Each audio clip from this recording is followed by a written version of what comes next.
While we wait for Brave Frontier Recoded to be announced, I thought today it would be fun to kind of think about what Brave Frontier would be if it was still around in 2025. Now, originally, this video was supposed to be out a long time ago, but I think I wanted to add more stuff, but I never did it. So instead of me, using that footage with my old mic, we're going to do it on the new mic, and we're going to talk about stuff that Brave Frontier would have implemented, the collabs they could have done if it was still around, and some other stuff. So with that out of the way, let's get this started because I have some ideas and I hope I don't forget them while making this video. So with that being said, welcome to what Brave Frontier could have been in 2025. All right, so with that out of the way, let's talk about the collabs that Brave Frontier could have done in 2025 because I have some really good collabs that they could have done. The first one that comes to my mind is Jujutsu Kaisen.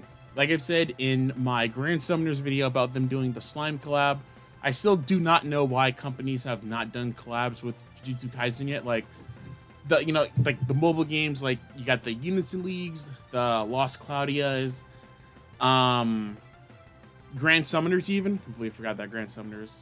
I said that. Like, they're literally just like sitting on a gold mine. And I'm still so shocked that they haven't done a collab with it yet. Now, I guess it makes sense why they're not doing it now, because I believe season 3 of JJK is coming back this year or next year. I could be wrong. But I imagine that once that season gets announced, they probably will start doing collabs, because if you don't know, season 3 of JJK gets pretty crazy, and there are going to be some pretty hype moments and characters introduced. So I imagine they're probably just going to wait until like that gets animated so they can do it. And I mean, I can already tell you who the characters would be in this hypothetical collab. So we'll do it this way. We'll do it with part 1, like the first part in season 2 of JJK. So if they decided to do like a part 1, part 2 thing, part 1 would be like season 1 of JJK would obviously be Gojo, Yuji, and I guess that would be it because they're like the main 2 characters. I don't think they would have the entire cast because that's a lot for them to have just for part 1. So I think it would be that. Part 2, like the part 2 of the part 1 collab, this doesn't make any sense, would be probably just Gato. Or, sorry, Kinjaku. It would probably just be Kinjaku because no, it would be Mahito. It would just be Mahito for that one. It would just be Mahito, and I guess Sukuna, yeah. And I guess if they did like a season 2 thing, it would probably be season 2. If they did season 2, it would probably be maybe like Gojo when he was a teenager and Gato, and then the other part of the collab would probably just be Toji and I don't think it would be Kinjaku for part 2 because granted Kinjaku was a part of season 2, but I don't know. We'll say either Kinjaku or Mahito in his final form. We'll say that. So that would be that with JJK. Maybe they would give out like as a free unit. Maybe as like a free unit they gave out Mekamaru or something because we know what happened to Mekamaru. That'd be so messed up if they did that, by the way. But yeah. I might add on something to this. I hope I don't, but we'll see. So that's one of the collabs they would do. Another one they would probably do when this comes back would be Chainsaw Man, because once again, Chainsaw Man is also another thing that I am shocked companies have not been like all over because it's incredibly popular.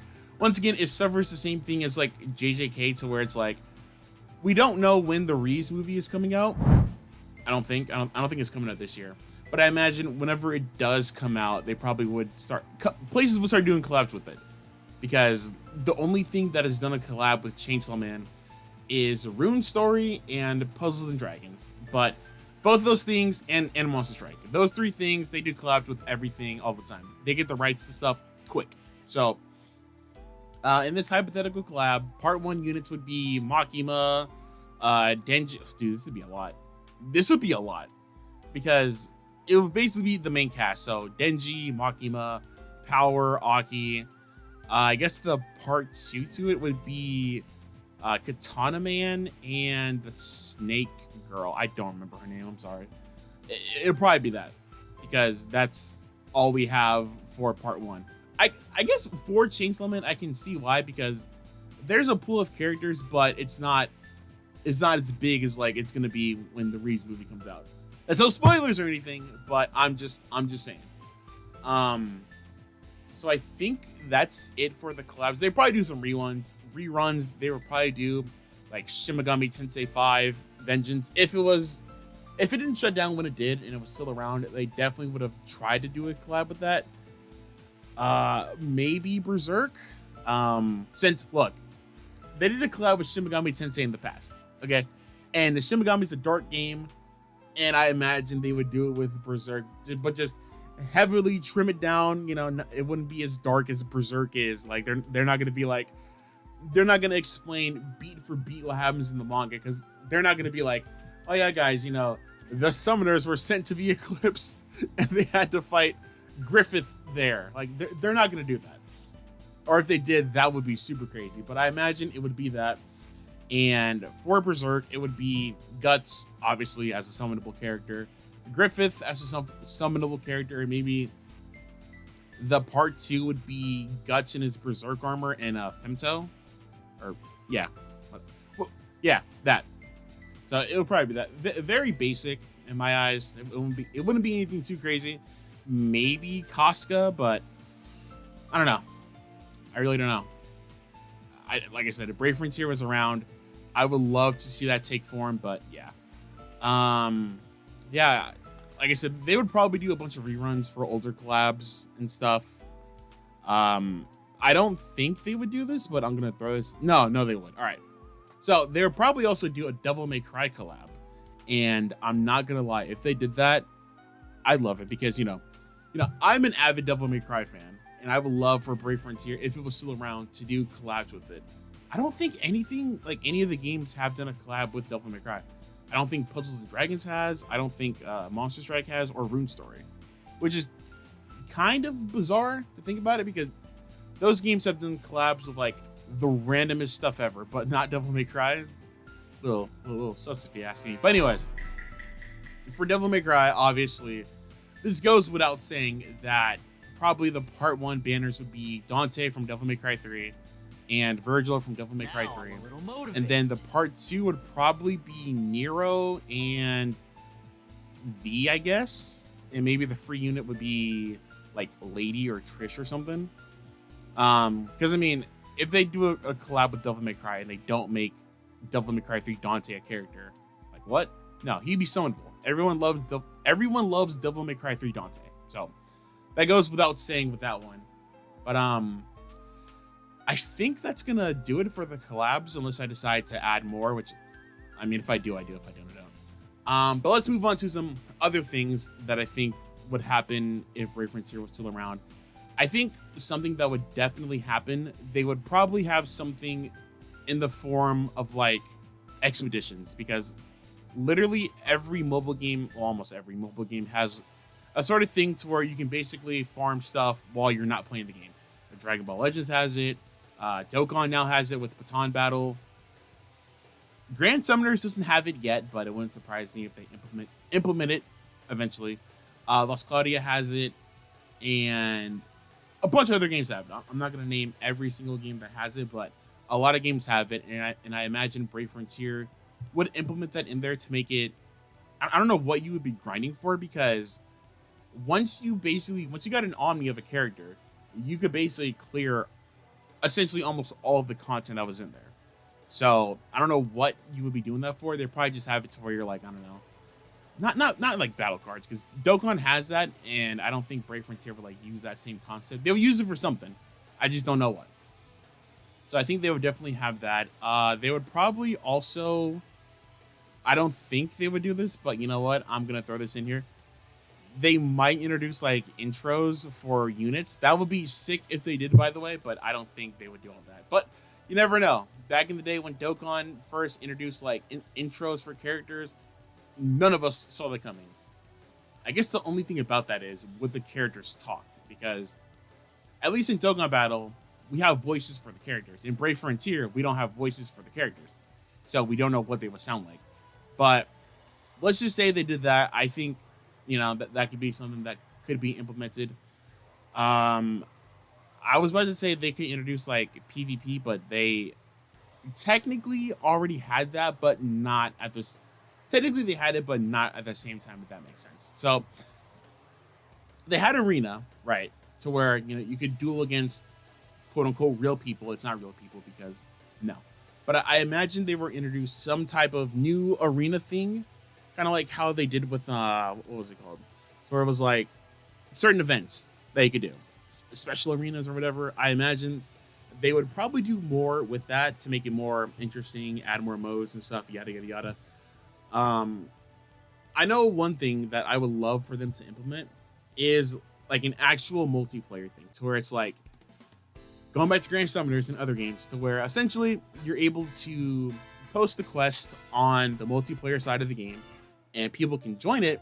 And if this is the first time you're working together with someone, you like get rewarded a lot of stuff. So in Grand Summoners, when this happens, you're rewarded like 5 crystals every time you meet up with someone for the first 10 people, I believe. And Lost Claudia is the same way.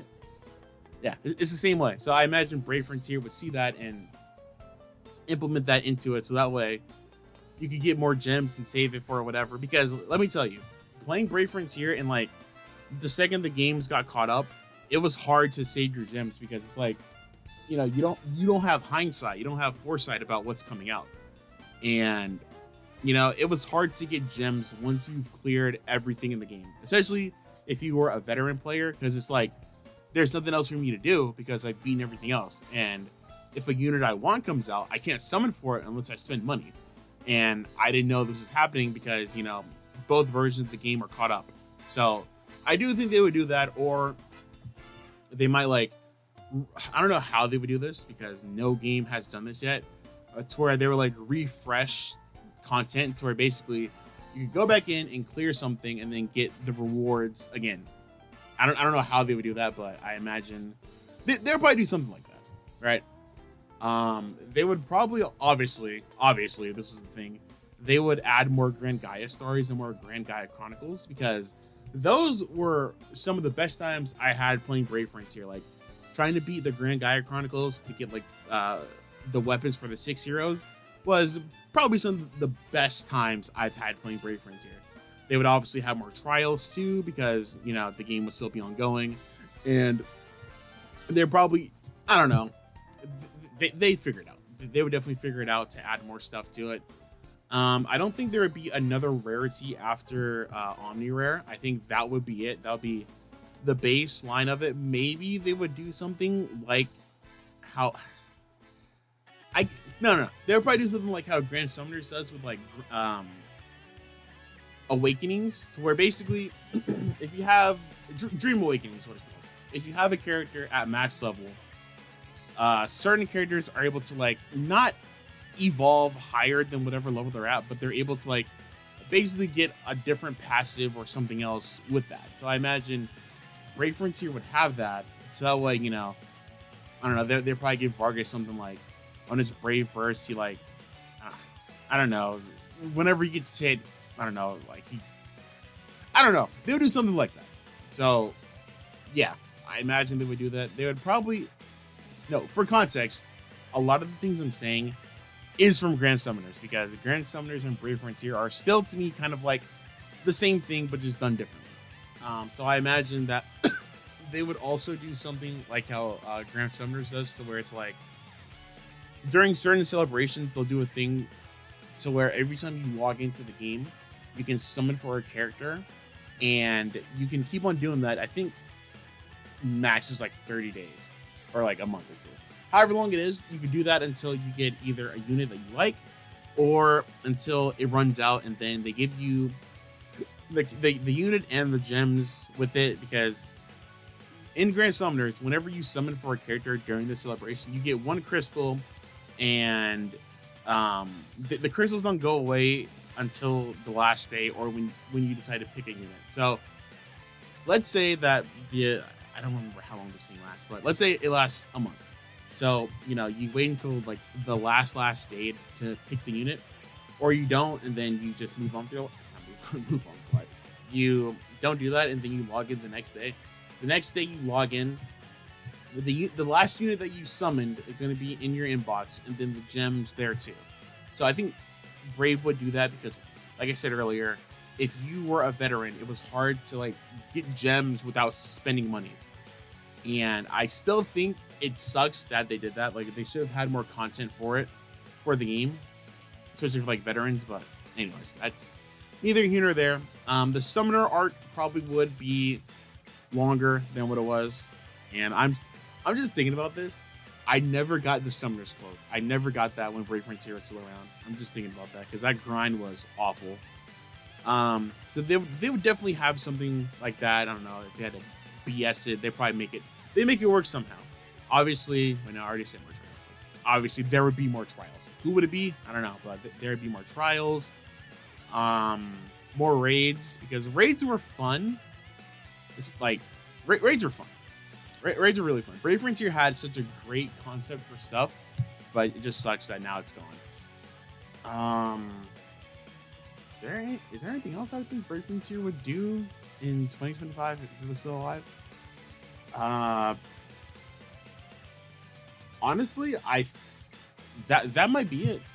That might be it, unless I'm forgetting some other stuff. But for now, I'm gonna leave it here. I'm gonna leave it off here. So yeah, those are my thoughts about some of the things that Brave Frontier would have added in 2025 if the game was still around.